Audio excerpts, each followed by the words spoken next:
Test এ লিকুয়ার never brewed. কবিতাটি Emily ডিকিনসনের আরেকটি অনন্য কবিতা। এই কবিতাটি প্রথম স্প্রিংফিল্ড ডেইলি রিপাবলিকান পত্রিকায় 1861 সালে প্রকাশিত হয়।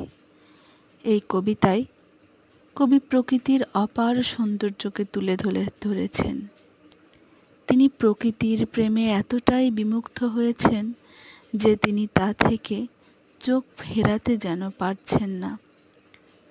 তিনি প্রাকৃতিক সৌন্দর্যের নেশায় ডুবে গেছেন। কবিতার শুরুতেই কবি বলেন, তিনি এমন একটি রহস্যময় লিকার বা ড্রিঙ্ক পান করেছেন যা এর আগে কখনো তৈরি করা হয়নি।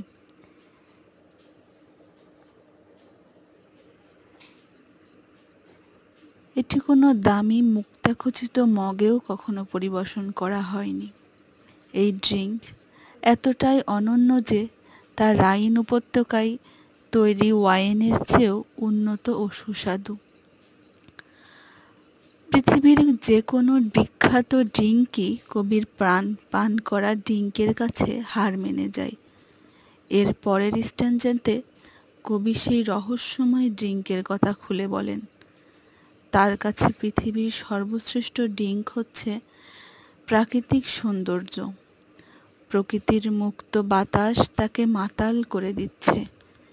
তিনি প্রাকৃতিক সৌন্দর্য উপভোগ করতে করতে যেন মাতাল হয়ে যাচ্ছেন। নেশাকারীরা যেমন সরাইখানা দেখে আবেগে আলপুত হয়ে যায়, ঠিক তেমনই কবি গ্রীষ্মের দিনের আকাশ দেখে আবেগঘন হয়ে গেছেন।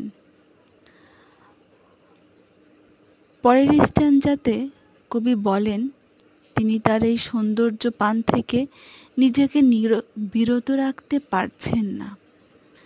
এমনকি যদি মৌমাছি এবং প্রজাপতিরা অতিরিক্ত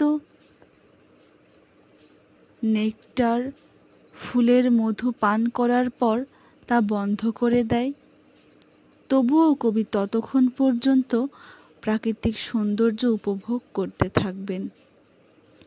অর্থাৎ মৌমাছি এবং প্রজাপতি একটা নির্দিষ্ট মধু পরিমাণ পান করার পর তা পান করা বন্ধ করে দেয়, কিন্তু কবির তৃষ্ণা যেন কিছুতেই মিটছে না।